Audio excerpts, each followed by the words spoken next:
আসসালামু আলাইকুম প্রিয় ফুটবল ফ্যান্স। কনকাকাফ অঞ্চলে চ্যাম্পিয়ন্স লিগটা জয় করা এবার ইন্টার মায়ামির জন্য একটা বড় রকমের চ্যালেঞ্জের জায়গা থাকলেও এই মুহূর্তে দাঁড়িয়ে সেটা অনেক দূরের একটা পথ বলে মনে হচ্ছে। ফার্স্ট লিগে ভ্যানকুভারের বিপক্ষে 2-0 গোলে ইন্টার মায়ামি যেভাবে বিধ্বস্ত হয়েছে, এবং আমি এটাকে বিধ্বস্ত হওয়াই বলবো, কারণ একেবারে ট্যাকটিক্যালি টেকনিক্যালি মাঠের ফুটবলে, মাঠের বাইরের ফুটবলে প্রত্যেকটা জায়গায় হাবিয়ার মাসচানোর দল রীতিমতো মার খেয়েছে। পরবর্তী লেগটা নিজেদের ঘরের মাঠে থাকবে, শুধুমাত্র এটা একটা অ্যাডভান্টেজাস জায়গা, না হলে এখানে ভ্যানকুভার ক্লিয়ার কাটভাবে ইন্টার মায়ামি থেকে যথেষ্ট এগিয়ে আছে। এবং এই পারফরমেন্সটা দিয়ে, এই দলটা দিয়ে, এই কোচের অধীনে আসলে কনকাকাফ কিংবা ফুটবলের যে কোনো একটা অঞ্চলে চ্যাম্পিয়ন্স লিগটা জয় করা যে উচিত নয়, সেটা একেবারে ঘোরতর ইন্টার মায়ামি লিও মেসি ফ্যানরা মানতে বাধ্য হবেন। এই দলটার আসলে ওভারঅল সেই কোয়ালিটিটা নেই। ইন্টার মায়ামি একেবারে মেসি সর্বস্ব একটা দল, এবং লিওনেল মেসি তার সুপ্রিম লেভেল অনুযায়ী এ ম্যাচে আন্ডার পারফর্ম করেছেন, সেই জিনিসটা বলা চলে। এবং লিওনেল মেসি যেহেতু একেবারে সেরা, একেবারে একক দায়িত্বে পারফরমেন্সটা করতে পারেননি, সেক্ষেত্রে ইন্টার মায়ামির চান্সেস খুব একটা বেশি আসেনি। ফাইনাল থার্ডে এক লিওনেল মেসির একটা চেষ্টা ছাড়া, কিংবা ম্যাচের পর ম্যাচে আমরা যেভাবে দেখেছি লিওনেল মেসি পার্থক্য তৈরি করে দেন, তাছাড়া কেউ কিছু করতে পারেন না, সেটা আরও একবার দেখলাম।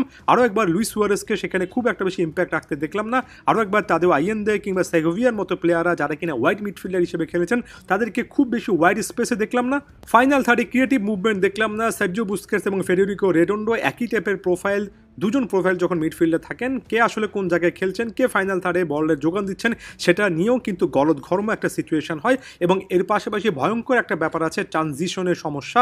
ফাইনাল থার্ডে খুব একটা বেশি অ্যাক্টিভিটি না থাকার কারণে ডিফেন্ডাররা যখন অনেকটুকু উপরে উঠে আসেন বা আসতে বাধ্য হন, একবার বল লুজ করলে ব্যাকট্র্যাক করাটা অনেক কঠিন হয়ে যায়। কাউন্টার অ্যাটাকে ইন্টার মায়ামির ডিফেন্সটা একেবারে ওয়াইড ওপেন হয়ে যায়। তবে প্রত্যেকটা গোল যে কাউন্টার অ্যাটাক থেকে এসেছে ব্যাপারটা এমন নয়। সেকেন্ড গোলের ক্ষেত্রে আপনি এমন একটা সিচুয়েশন বলতে পারেন যে ইন্টার মায়ামি গোলটা পরিশোধ করতে মরিয়া ছিল, সে জায়গা থেকে অনেকটুকু উপরে উঠে এসে শেষ পর্যন্ত সেই গোলটা তারা বাঁচাতে পারেনি দ্বিতীয় গোলের ক্ষেত্রে। তবে প্রথম গোলের ক্ষেত্রে ইন্টার মায়ামি ডিফেন্স লাইনকে রীতিমতো ইন্টেলিজেন্স এবং আইডিয়াতেই কিন্তু ভ্যানকুভার হারিয়েছে। ওই গোলটাতে হোয়াইট দুর্দান্ত একটা হেডার করার আগ মুহূর্ত পর্যন্ত বুদ্ধিদীপ্ত বেশ কয়েকটা পাস তারা কিন্তু রাইট উইংয়ের একেবারে ডিবক্স ঘেঁষে খেলেছে। সেখানে এত ইন্টার মায়ামি প্লেয়াররা থাকার পরও তারা খুব একটা বেশি আটকাতে পারেনি, এবং এটাও হাবিয়ার মাসচানোর এই সিস্টেমে একটা বড় রকমের দুর্বলতার জায়গা মনে হচ্ছে।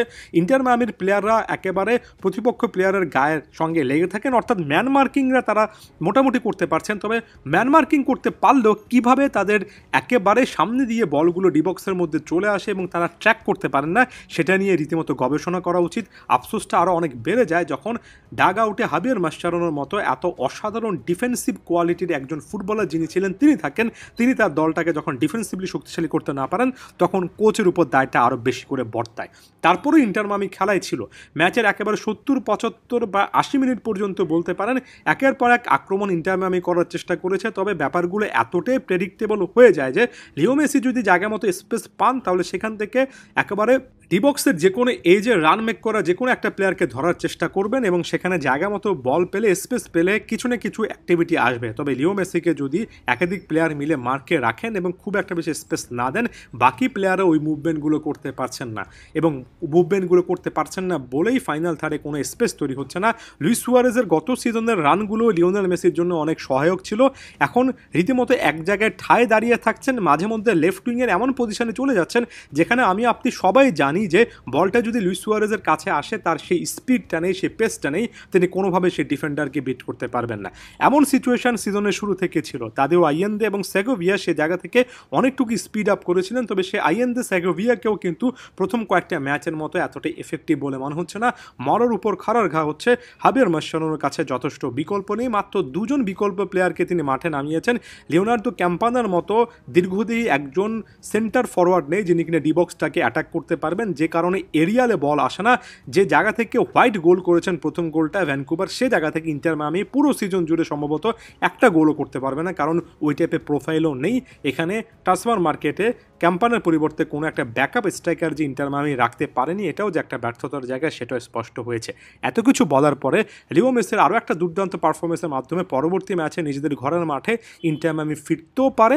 তবে ওভারঅল কোয়ালিটির জায়গা থেকে এ দলটাকে যথেষ্ট ভালো পজিশনে আছে, এটা একেবারেই কিন্তু মনে হচ্ছে না। ধন্যবাদ সবাইকে।